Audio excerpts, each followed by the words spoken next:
Hey guys, it's Angie Atkinson, and today at queenbeing.com we're going to discuss what it's like to live with a narcissist on the weekends. Let's get started.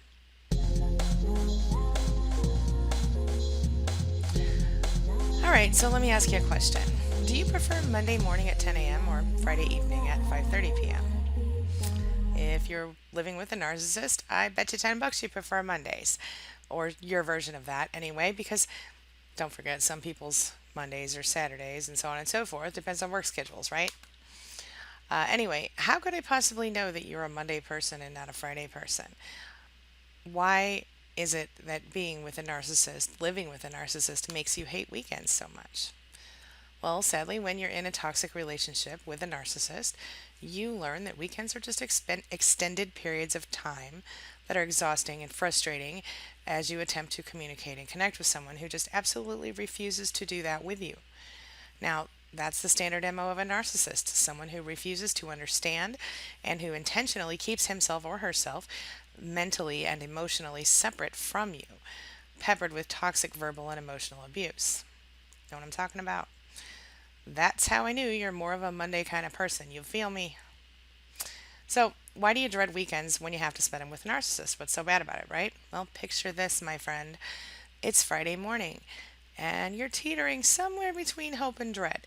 As your narcissist gets ready for work, you feign happy, cheerful morning face as you do your very best to prevent the typical pre weekend drama.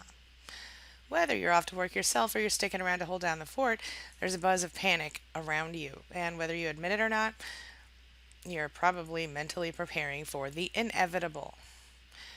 So the narcissist might say, "Hey, I'm going out tonight, just me and my friends." And since they're going to, a late night bar and maybe they're going to have drinks, he says, or she says, "You know what? I'm going to go ahead and stay over at my perpetually single friend's house tonight. Is that okay with you?" Well, if you're married to that person or you're in a relationship with that person, of course, a million little bombs go off inside your head. And as someone who is either married to or in a relationship with that person, you see there are many obviously logical objections to this setup, right? So you don't verbalize them, but because you know that doing that will only twist everything, the narcissist will twist everything and create a reason to put on a big old show of narcissistic injury. Gotta love that, right? Which, of course, quickly turns to rage, and suddenly you're the one in trouble. You stay calm, you try to avoid asking too many questions, but this narcissist has come for a fight and challenges your gray rock like stance at every turn. Narcissist storms out feeling angry, feeling justified in the blatant and abrupt discard of you, the evil offender of his or her ever so sensitive nature. You, my friend, are left spinning, and of course, you've just been gaslighted one more time. The next day, the narcissist unabashedly starts another argument that seems to stem from almost nothing after he stays out all night again, or she. Long ago, you as a couple defined rules, and lately your narcissist has been breaking them more and more often, and generally with no remorse whatsoever. If you dare to behave in any way except as though you're perfectly content with this disrespectful behavior, the narcissist will belittle your intelligence, question your sanity, and your general worthiness as a person. Not to mention, use completely bullshit reasons stated in a loud, offended manner to increase authority and truth like qualities anyway, and to justify behavior. Of course, even if the narcissist admits to being wrong or wrong about anything at all, the narcissist will only tolerate being not perfect for an unnaturally short time, hours if you're lucky, before the narcissist expects you to just get over it already. Gotta love that, right? Yeah, so, you swallow it down. Don't you love the way it tastes? You swallow it down and you shut your mouth and you don't ask questions. You barely breathe. You try to keep even a hint, of a feeling off your face. Your face has to stay clear of your actual feelings here. And you know that even a hint or a look of anything that is other than neutral emotion is going to trigger another episode of gaslighting. Could be happy, could be sad, could be mad, doesn't matter. On all of this before Saturday at noon, my friend. Now ask yourself one question. Is this all there is?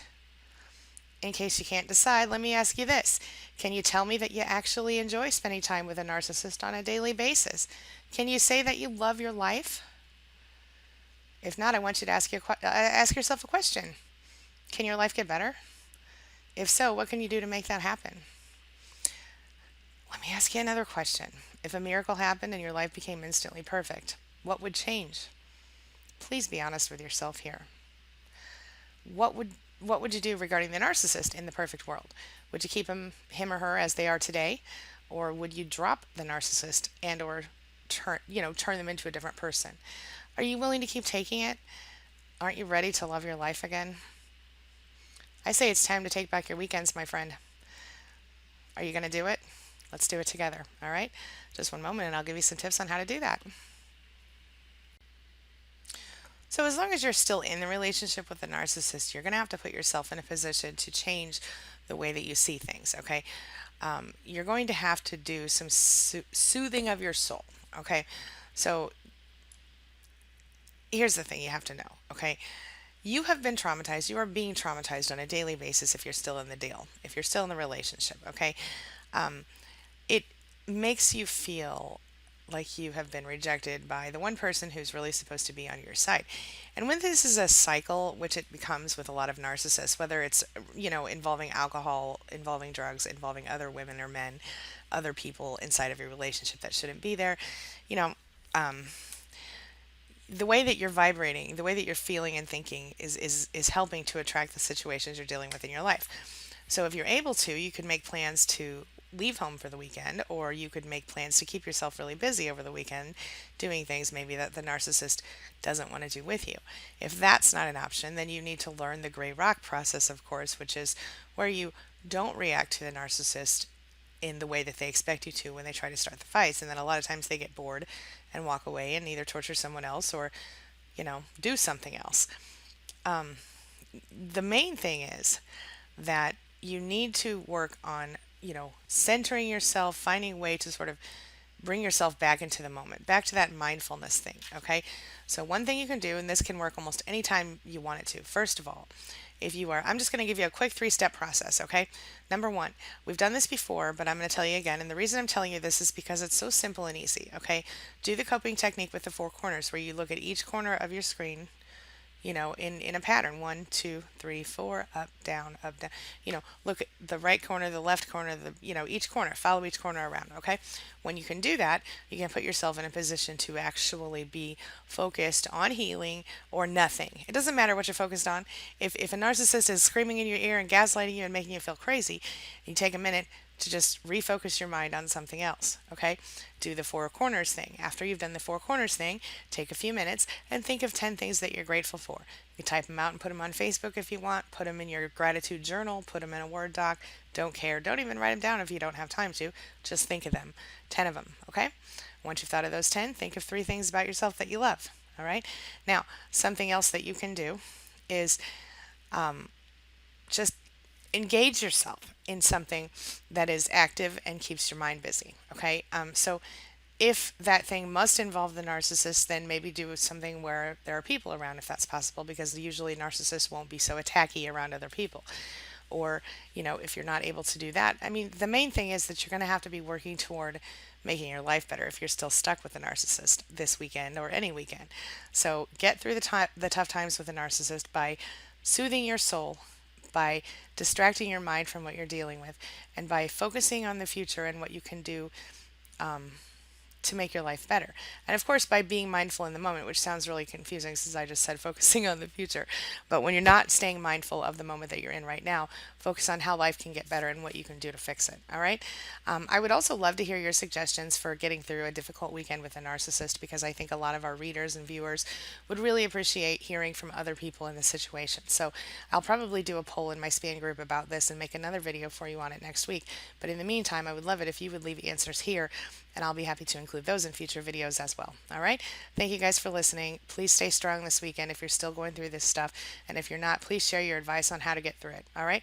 Have a wonderful day, and I will see you soon. Actually, I'll see you tomorrow for another video, and Sunday, because I'm still doing that thing where I record 7 days a week. So much fun. I love you guys. All right.